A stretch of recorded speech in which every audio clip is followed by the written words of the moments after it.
ખેડૂતોને ટેકો આપવા માટે સરકાર ટેકાના ભાવે મગફળી ખરીદી રહી છે, પણ એમાં હવે એક રાજકીય જંગ છેડાઈ ગયો છે। નવાઈની વાત એ છે કે આ જંગ સત્તા પક્ષ અને વિપક્ષ વચ્ચે નથી, સત્તા પક્ષ અને સત્તા પક્ષની વચ્ચેનો છે। માણાવદરથી ભાજપના ધારાસભ્ય અરવિંદ લાડાણીએ ગુજકો માસોલના અધિકારીઓ અને સત્તાધીશોને આડે હાથ લીધા દાવો કર્યો કે મગફળીની ખરીદીમાં ભયંકર ભ્રષ્ટાચાર થઈ રહ્યો છે, કિન્નાખોરી રાખવામાં આવે છે અને બારદાનની અછત ઊભી કરી ખેડૂતોને છેતરવામાં આવે છે। સામે ગુજકો માસોલના ચેરમેન દિલીપ સંઘાણીએ આક્ષેપોને ફગાવી દીધા। લાડાણીએ જે અધિકારીઓ પર આક્ષેપ કર્યા હતા, એમણે 1 કરોડનો માનહાનિનો દાવો કરવાની પણ તૈયારી બતાવી દીધી। જૂનાગઢમાં મગફળીની ખરીદી વચ્ચે મોટો વિવાદ સર્જાયો છે। માણાવદરના ભાજપના ધારાસભ્ય અરવિંદ લાડાણીએ ખરીદીમાં ભ્રષ્ટાચારના આક્ષેપ સાથે ગુજકો માસોલ સામે જ મોરચો માંડી દીધો।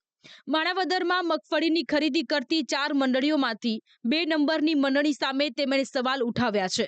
તેમનું કહેવું છે કે 2 નંબરની મંડળી ગુજકો માસોલના ડિરેક્ટરના સગાની છે અને તેમાં કિન્નાખોરી અને ભ્રષ્ટાચારે માજા મૂકી છે। લાડાણીનો દાવો છે કે ટેકાના ભાવે ખરીદવામાં આવેલી મગફળી ભરવા માટે પૂરતા બારદાન પૂરા પાડવામાં નથી આવતા, આમ કરીને પણ ગેરરીતિ આચરવામાં આવે છે। તેમણે સહકારી જગતની ટોચની સંસ્થા ગુજકો માસોલના અધિકારીઓથી માંડીને કર્મચારીઓ પર પૈસાના વહીવટ અને મનમાની કરવાનો આક્ષેપ કરી દીધો। સંસ્થા ખરીદ કરે છે, આ ક્યાંક ને ક્યાંક ગુજકો માસોલના ડિરેક્ટરના સગાવાલાની મંડળી હોય। આ ગુજકો માસોલના તમામ ચેનલના અધિકારીઓ જિલ્લાથી માંડી અને અમદાવાદ સુધીના તમામ કિનાખોરી રાખી અને જુનાગઢ જિલ્લાની અંદર ભયંકર ભ્રષ્ટાચાર કરે અને કિનાખોરી। ગુજકો માસોલના જે અધિકારીઓ છે એમાં સુથાર સાહેબથી માંડી અને નીચે સુધીના તમામ અહીંયા જેનો ગ્રેડર હોય એ પણ એનું ધાયરું કરે। ક્યાંક ને ક્યાંક ખૂબ મોટા ભ્રષ્ટાચાર, નબળી માંડવીની ખરીદી માટે પણ પૈસાના વહીવટ કરવાની લાગણી અને માગણી પણ કરે છે। આ ગુજકો માસોલના જે ભાઈ નરેન્દ્રસિંહ પરમાર કરીને જે ત્યાં બેસે છે, એ એટલા બધા તોછડાઈ ભરા ફોન કરે, ભાઈ ફોન ઉપાડતા નથી ને વર્તન કરે છે। આવું કહે છે કે ભાઈ રાઘવજીભાઈના પીએસ કે ધારાસભ્ય શું વારંવાર ખોટા ફોન કરે, અમે ગુજકો માસોલ વાળા અમારું ધાયરું જ કરશું ને કોને મગફળીની ખરીદી આપવી, બારદાન સપ્લાય કરવા એ અમારી રીતે જ કરશું। જુનાગઢ જિલ્લાના ગુજકો માસોલના ભરતભાઈ બારડ જે બારદાનની વ્યવસ્થા સંભાળે છે એ પણ પૂરેપૂરા ભ્રષ્ટાચારમાં સામેલ છે। માણાવદર તાલુકામાં ક્યારેય આખી ગાડી મોકલતા નથી, કટકે ત્યાંથી ને ખોટા ખર્ચા સરકારના ચડાવી અને 2-3 હજાર બારદાન મોકલે અને આખી ગાડી માની લો કે માણાવદરની કોઈ સંસ્થાને ફાળવવાની થતી હોય, એ આખી ગાડી અહીં પહોંચેલ જ નથી, એના પણ અમારી પાસે પુરાવા। તો આ ભરતભાઈ બારડ સામે પણ ખાસ તપાસ થવી જોઈએ।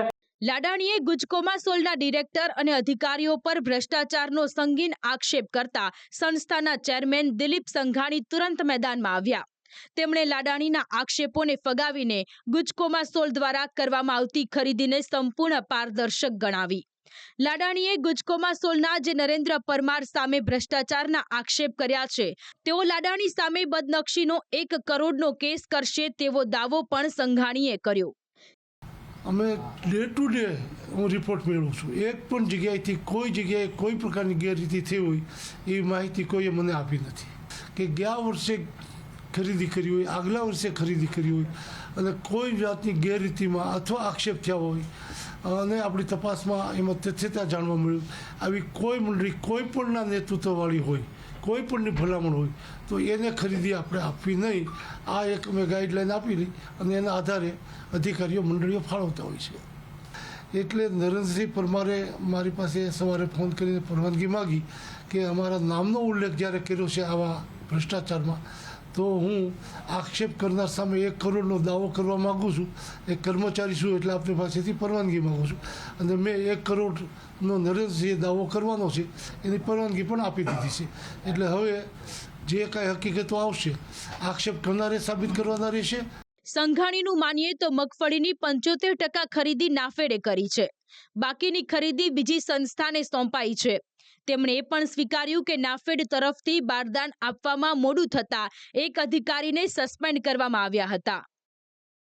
તો આ તરફ કોંગ્રેસે આ સમગ્ર મામલે લાડાણી પર જ સવાલો ઉઠાવી દીધા। કોંગ્રેસનો આક્ષેપ છે કે સ્થાનિક સ્વરાજની ચૂંટણીને જોતા લાડાણીએ ચિત્રમાં આવવા આ પ્રકારના આક્ષેપો કર્યા છે। જૂનાગઢ જિલ્લા કોંગ્રેસ પ્રમુખનો દાવો છે કે મગફળીની ખરીદી કરતી મંડળીઓ ભાજપની જ છે, ત્યારે લાડાણીના આક્ષેપ દેખાડો માત્ર છે. એટલે ભાઈ તમે કોને કહેશો? તમે આ સસ્તી પ્રસિદ્ધિ મેળવવા માટે તમે કરો છો કે ચૂંટણી આવી એટલે કરો છો? શું છે આ? સરકાર તમારી છે, અધિકારી તમારો છે, તંત્ર તમારું છે, તો તમારું માનતો છે તો પછી એને બદલી કરી નાખો, સસ્પેન્ડ કરી નાખો, નોટિસ કરી નાખો. કેમ ભાઈ કેમ કરતા? પણ ક્યાંક ને ક્યાંક તમારા બધા આકાઓ કે તમે ખુદ બધા આમાં ક્યાંક સંકળાયેલા છો. આ તો ખાલી સસ્તી પ્રસિદ્ધિ માટે ખેડૂતને હેરાન કરવામાં કંઈ બાકી જ રહે કે ખાસ કરીને જૂનાગઢ જિલ્લામાં તો લગભગ ખરીદી બધી ભાજપની જ છે. ખરીદી કરવાવાળા, ખરીદી કરવાની સંચાલિત જે મંડળીઓ છે એ ભાજપની જ સંચાલિત બધી છે. એટલે એને નફો લેવો છે. જોકે જૂનાગઢ જિલ્લા કોંગ્રેસ પ્રમુખે બારદાનની અછત અંગેના લાડાણીના દાવાને સમર્થન આપ્યું છે. તેમનું કહેવું છે કે બારદાનના અભાવે ખેડૂતો ટેકાના ભાવની જગ્યાએ ખુલ્લા બજારમાં ઓછા ભાવે મગફળી વેચવા મજબૂર બને છે. બારદાન નથી આપતા. વિધાનસભામાં પણ આ રજૂઆત કરી અમિતભાઈ ચાવડાએ મુખ્ય સચિવને પણ રજૂઆત કરેલી છે કે બારદાન તમે આપો તો તમે શું કામ કરો છો? 50 ખેડૂતને મેસેજ કરે છે અને 15 ખેડૂતનો વારો આવે છે. આ પણ કેટલી વ્યાજબી છે? મગફળીમાં તમે જુઓ કે ત્યાં 1300 રૂપિયાની ખરીદી થતી હોય ટેકાના ભાવે અને ઓપન બજારમાં 1000ની વેચાય. 1,20,000નો પરબારો ખેડૂતને નુકસાન જાય છે. શું કામ? બારદાનને લીધે. મગફળીની ખરીદીની વાત વચ્ચે બારદાન એટલે કે કોથળાના મુદ્દાને પણ સમજવા જેવો છે. માર્કેટયાર્ડ ખેડૂતો પાસેથી ટેકાના ભાવે જે જણસી ખરીદે છે તેને ભરવા માટે બારદાનની જરૂર પડે છે. બારદાનમાં ચોક્કસ માપ પ્રમાણે મગફળી સહિતની જણસી ભરવામાં આવે છે. જો બારદાન ન હોય તો ખરીદી અટકી પડે છે.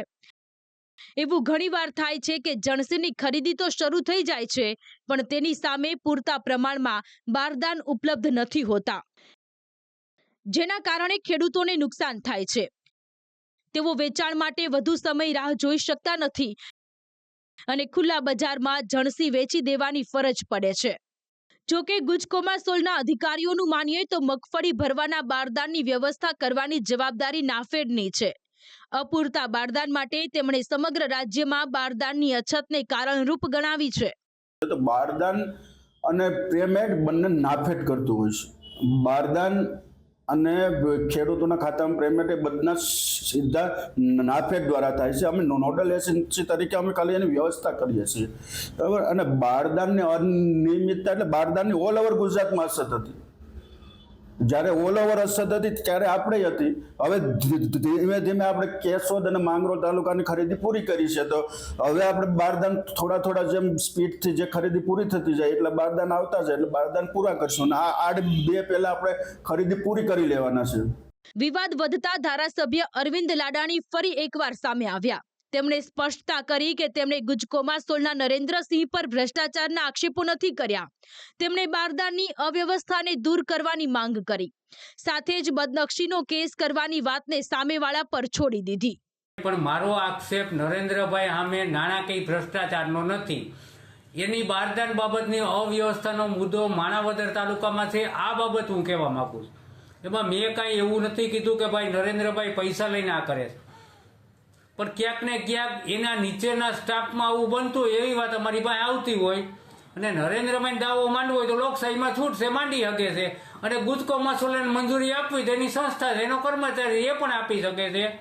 મારે ફક્ત એટલું કહેવાનું થાય છે કે માણાવદર તાલુકાની 1 નંબર, 3 નંબર અને 4 નંબરની જે મંડળી ચાલુ છે એમાં બારદાનની અવ્યવસ્થા છે, એ વ્યવસ્થાવાળી કરી દે એટલે વાત પૂરી થઈ જશે. મહત્વની વાત એ છે કે લાડાણીએ જે ગુજકોમાસોલ સામે મોરચો માંડ્યો છે તેના ચેરમેન અને ઘણા ડિરેક્ટરો ભાજપના અગ્રણી છે. એવામાં તેમના આક્ષેપ પોતાનામાં ઘણા સવાલ ઉઠાવે છે. વાત જો બારદાનની અછત પૂરતી મર્યાદિત હોય તો સવાલ એ છે કે નાફેડ આ સમસ્યાનો કાયમી ઉપાય ક્યારે લાવશે? કેમ કે સવાલ ખેડૂતોને તેમની મહેનત અને ખર્ચનું યોગ્ય વળતર મળવાનો છે. આ સમસ્યા પર રાજકારણ થવાને બદલે તેનો કાયમી ઉકેલ લાવવાની જરૂર છે. બ્યુરો રિપોર્ટ, સંદેશ ન્યૂઝ.